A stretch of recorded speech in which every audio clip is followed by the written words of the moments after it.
Welcome to sitting in front of some of my coats. Just been thinking about stigma quite a lot recently, and I know that there are various terms that I use when I'm talking about various people, and just want to clear something up because I don't want to be misconstrued and I don't want to be seen as generalizing and of not understanding people. When people are labelled things like narcissists or sociopaths, psychopaths,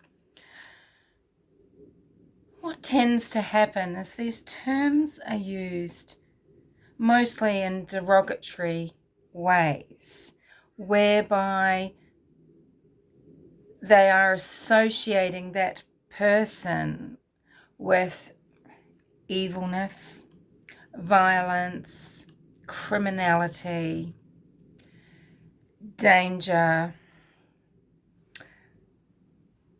manipulation, suffering, something other, something being other to society, non-integratable, etc. And someone to be wary of and to not trust. And I think when we're looking at people, we need to realize it's not people that might be diagnosed NPD or with antisocial personality disorder. You could call that sociopathy or psychopathy, but it's not the diagnosis that will instruct someone in the way that they act, that motivates them. Not often. It is their underlying character. If someone is a narcissist and they are using their skill at having no empathy or having that lack of remorse, that lack of guilt, that ability to navigate life very selfishly, if they are using it with intention to manipulate great masses of people, to harm, to, with no loyalty for people around them, with no concern for harm. This isn't a characteristic of just someone that is a nasty person or who hasn't learnt to cope in life being with other people. They don't operate the same way many narcissists and sociopaths do, which is to say that whilst they can be seen as selfish people, this is a skill nearly that gets them through life rather well. Doesn't mean that they don't suffer because of these intense feelings that they have in their own struggles because of their diagnosis, but it doesn't mean they're setting out to harm. And in fact, they can be very loyal. They're not trying to hurt someone. They actually have low criminality. It's more so perhaps people living with a diagnosis of BPD, of borderline personality disorder, just like Bundy, who may live more criminal lives. So the delinquency that needs to exist for certain diagnoses, and we've talked about this before in very old videos, it's not necessarily that these people are going out and saying, mugging old women and raping people, or, it could be other types of crimes where they're making very poor decisions, very instantaneous, stupid or, you know, these spontaneous, stupid decisions because of all this negative feeling inside, you see. And then with the right help, the right understanding, people can cognitively learn to override the amygdala, I can never say, amygdala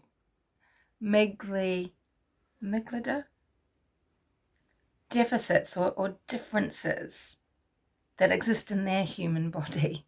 So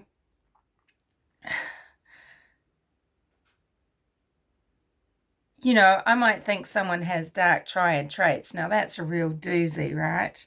And it's this Machiavellianism that really can give something an evilness or a vileness, a nastiness, a dangerousness.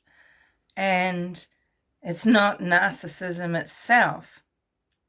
You know, I think we've all come to see, studying enough cases where criminals, murderers, appear to have narcissistic personality disorder, or we know that they are diagnosed with this disorder, we can look back in their history and see that there were these common factors in the way that they lived their lives when they were children, and the way their lives were structured, right? Often with this personal neglect. It's nearly, I don't know, I nearly understand it to be some sort of attachment disorder. And, you know, if we look at Chris Watts, was he someone's golden child, but he was really someone else's, you know, seconds, because he was praised for doing, you know, being a good boy and doing no wrong. And maybe he was his father's friend and had a lot of pressure on his father that way. But at the same time, it seems that he was probably overlooked and ignored as well. And it's this dichotomy, these polar opposites of treatment sometimes, that has maybe created someone that, when the attention is taken away, suffers a great deal. So maybe being with a person as ambitious or driven or as organized, whatever you want to call Shanann Rujek, his wife, maybe he liked the fact that there was this constant attention, this constant request for him to be doing things and to have this very structured life, because the attention, it was always there. It was always constant. He was getting praise. I mean, there was all these things that we might perceive as backhanded compliments, right? And I do admit some of them were making me quite uncomfortable. But if maybe he didn't get affected by it the same way, and it was the praise or the being, you know, called out as a good guy to people, maybe this helped him believe that he was feeling these things, feeling like a good person, you know, and I don't know. Yeah. But, you know, what else is there, okay, that allows or allowed Chris Watts to murder his family the way he did? There has to be something else. I mean, I'm trying to recall now, did we hear of a diagnosis for BPD? We are learning that it's possible that Laurie Cox, let's just keep calling her Laurie Cox was a person living with BPD, and then so many other things applying these pressures on her core, her essence, and look what came of that. You know, it's not that someone is narcissistic in itself, this doesn't make a person dangerous. It doesn't make them, it can help them make decisions just to further themselves.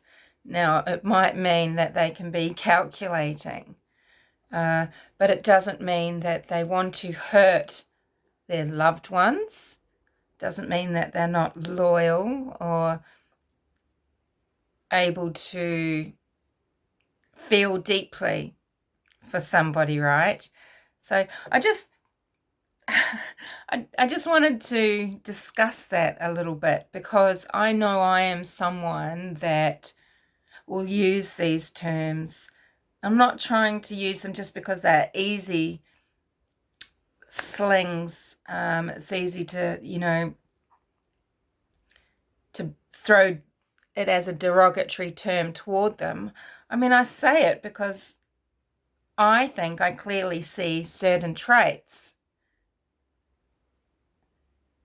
It's not that thing itself, though, that is the mechanism for the harm. That's my belief. I don't believe that for 1 minute. I think it can make someone dangerous if there are other factors, other personality traits, or this character within them, this lack of character, perhaps, that then allows them to take it out of the arena of just living in everyday life, doing the best that they can to look out for themselves beyond what is socially acceptable. Because people with narcissism,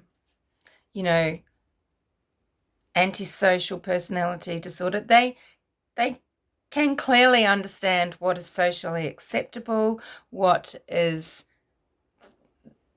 right and wrong, and they have free will, just like everybody else. There are choices. Some of their choices might be driven by, this need to win, for acknowledgement, for some way to just silence their anxiety, their doubts, their fears, just like a lot of people operate particular ways to try and avoid these negative, very disturbing and difficult feelings, right? So I just wanted to discuss that because I think it's important, because we are talking about cases at the moment where we're using these terms to describe people. A certain YouTuber who was recently banned and then allowed back on to the platform, for example. And I know people talk about Brian Laundrie, I'm not sure how we say this, as he's a sociopath, he's narcissistic, or I think it's possible that he was, because it's very bizarre how he wasn't able to distance himself away and say, look, this is a dangerous situation. I can see that this is not a good situation for Gabby Petito or myself. I'm in danger of doing something awful that ruins my life and harms Gabby, or, we are hurting each other. This is not good. We're not safe out here together. Our relationship is toxic. He wasn't able to separate. He was trying to control and control and control, possibly, right? And that takes someone that isn't in touch with that sense of how to be masculine, how to be a human being in society, and what the right thing is to do. Because this bizarre thing is that it's fact. Brian Laundrie returned to Florida, did goodness knows what with Gabby Petito's personal belongings, it's presumed, and he then returned. So has he returned saying, okay, well, it's all right now, we're breaking up, you're just going off to New York, you're not coming back to my parents' house? Did he go back intending to break up in that manner or in some manner, or did he go there intending to murder Gabby? Or, because of how it's come about that we know of his demise in that awful inhabitable swamp, mosquitoes, alligators, swirling awful water, everything that is uncomfortable to being a human being,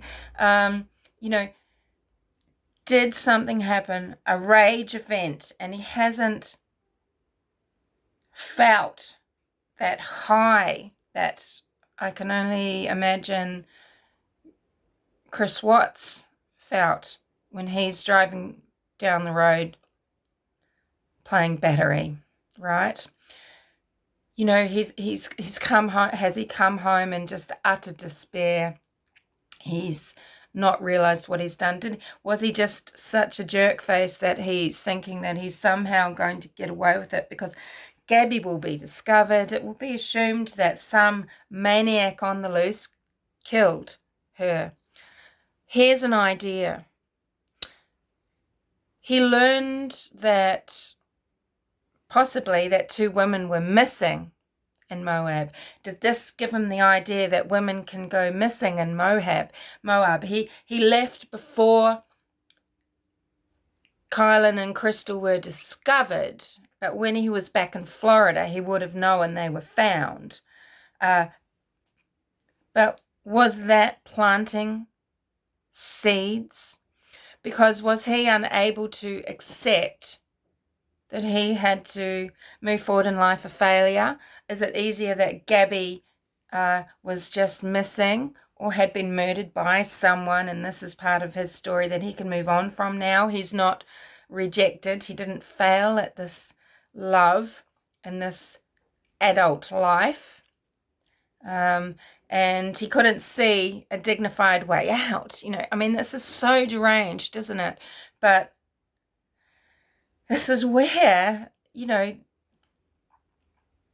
these things like, the antisocial personality disorder or narcissism or borderline personality disorder, if anything at all applies to Brian Laundrie in that regard. They don't exist in a vacuum, they exist in, they don't create evil, violent outcomes in a vacuum, I should say. They don't just exist in that person on their own, and that person is going to perform in life a certain way and commit heinous acts. It's not like that. It's a lot more complicated, isn't it? And, no matter what Brian told his family and what he intended on doing when he got back to Florida the second time, hiding out or suicide or what, or freedom based on being found to be not guilty. Let's face it, we haven't had Brian Laundrie attached to Gabby Petito by, this sort of like this evidence, have we? We haven't had that released that Brian Laundrie is the murderer of Gabby Petito. It's just something that we can assume is most likely. But it's still possibly not the case. But what was he thinking? People think that narcissists don't harm themselves, and this is not true at all. In fact, they're in great danger of causing themselves personal harm. And in that sense, I kind of reject the idea. Okay, with Chris Watts, sorry, I'm starting to ramble. I've got a headache, and if you could only see, this is a tennis ball of a swelling here on my hip, where I've had my bicycle accident and I've hidden my elbow damage here. But, I believe Chris Watts had such a childhood where he could very well have developed narcissistic personality disorder.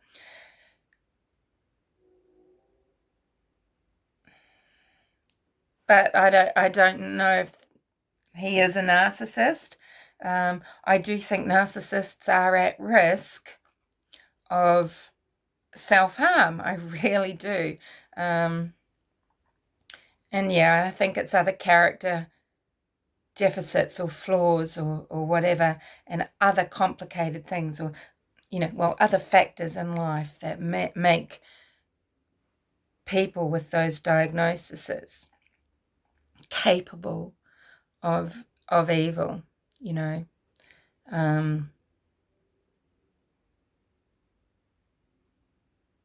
So I think I do need to be careful myself when I'm throwing around these terms. I mean, when I say them, I really mean them. But there is so much stigma in the world, isn't there? And we don't want to pile pain and grief onto people that have these diagnoses or live with these traits necessarily. People suffer when they have these issues, and often these huge swings and roundabouts in their life, caused suffering in their life and created, along with, what is probably genetic or inherent in them from birth. It's all like this perfect storm that creates all these different types of human beings. And I think we need to remember who is human. I think it's going to be very curious. I'm very interested to find out what Brian and Brian's parents, Chris and Roberta, have to say. I want to see their show of humanity. I mean, they must be suffering. They must have been suffering this whole time. It's possible that Brian told them a story and then he's disappeared, and they have feared he's been feared that he has committed suicide this whole time, and that's hell on earth. It must be.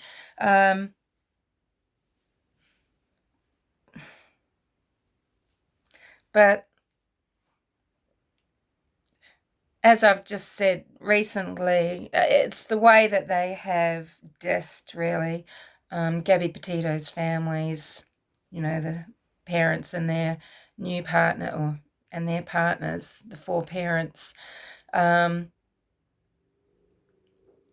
does give rise to thoughts about Brian's upbringing, because you can have, it's just the same with Jamie and Chris, and you've got Cassie and Brian, and being in a family of siblings, you all can have very different experiences. I don't know how much credence you give to it, but Tori Hartman was talking about this recently, and actually a decade or more, a couple of decades ago, I was introduced to the idea of the children where you've got, the golden child, you've got the naughty one, the black sheep, there's another name for it, the scapegoat, you've got the lost child, and you've got the mascot. And certainly in my family, that holds true. Here I am here. Is that any surprise? And sometimes these are interchangeable, and that was certainly a little bit true as well. And in families of 2 or 3, all those roles can be played at different times by each sibling. And Brian's a little bit younger, not a lot younger, but a little bit younger than Cassie. Nearly a generation, really, when you think about 7 years in terms of sets of children. This kind of is a generation. So there's enough of a gap where they really wouldn't have grown up possibly having these commonalities and such a friendship as such, possibly, I'm not sure. And he'd maybe always be the little brother and the mascot, right? And certainly the first child and second child are treated differently. Parents are more relaxed when they have the second child, and maybe better off financially by the time they've had another child, and all. There's so many different factors. It's not, we all know this, don't we? Every family is different. They say all happy families are happy in exactly the same way. They're all the same family, and unhappy families are all unhappy in a different way. And everybody's experience of life in that family is different, but there's nothing like blood. And I think we still have to have compassion, especially maybe for Cassie and her family, her children, who have lost an uncle and an auntie that was seemingly very beloved and loving to them. This is something that will devastate them and affect their lives and how they grow. They may have lost grandparents. Is the chasm, how are the Laundry parents and Cassie going to heal what's forced them apart? There's a lot here, isn't there? Well, so I hope they can, there's so much loss. There's so much loss. It's shocking. Anyway, I was just going to talk about stigma and narcissism. And, we shouldn't just use it as a derogatory term, as an insult, because it is simply not the case that people with narcissism are the ones that are 100% committing acts of violence, criminal acts, cruelty, unkindnesses, pure evil. They're not the pure evil in the world. Okay, that tends to be other people. Yeah. So I think, though, that there are people that we can clearly see, they operate in such a manner where they are showing you that they don't have empathy, they don't have that remorse, they don't have attachments in the same way. They are detached from how they're making you feel, what effect they have on you. They will use you only to better their own lives, and they will do anything to destroy yours if you aggravate them, piss them off, get in their way.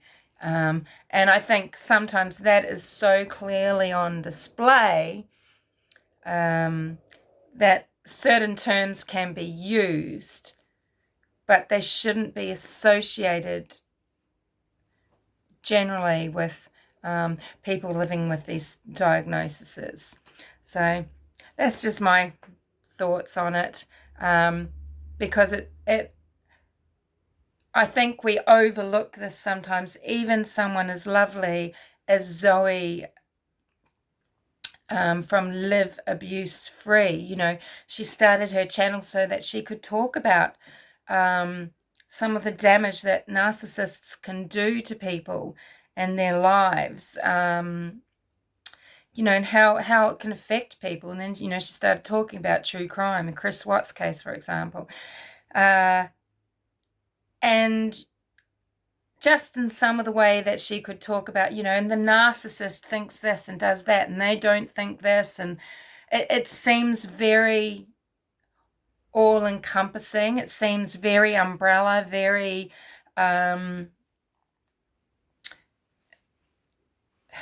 you know what I'm trying to say? And I just think that's by... it's not intentional. It's just overlooked. And I think if Zoe were asked about it, for example, she would come out and talk about it in a way, better than I can. But, actually that's something that, might be a good thing to request. Hey, could you talk about it in terms of just people in general in their life, what they actually might be suffering, how they cope, how they do use their diagnosis, their traits to negotiate their life, and what might they have to overcome, and how hard do they have to work to maintain relationships, to have a marriage, or to have good familial relationships, or good relationships at work. I mean, I'm sure their motivations for, say being, promoted at work might allow them to use their traits of detachment to possibly manipulate people, but in a just in a ruthless way, sort of, befriending the manager, and ensuring that people know exactly what they've achieved and what their worth is. Even if it is, this is the rub, even if it is because they will highlight someone else's failings, or the fact that they are lesser in achievement in the role than the narcissist, and thereby, being seen maybe to be, cunning, manipulative, cruel, etc. They're not. They're just looking out for themselves, I guess, and if they're not lying, if they are the best, if they are achieving, all they are doing is, ensuring their own success, I guess. Anyway, this has gone on for 32 minutes. I thought it would be a 5-minute just saying. Oh gosh, I feel awful. I've got to go to work. I've strained all the muscles down here. My hip is, you can even see it. My hip is so swollen, and it's very hard to move in my shoulder blade. It's like if you stood on a low brick wall above a pavement and just threw yourself off at speed.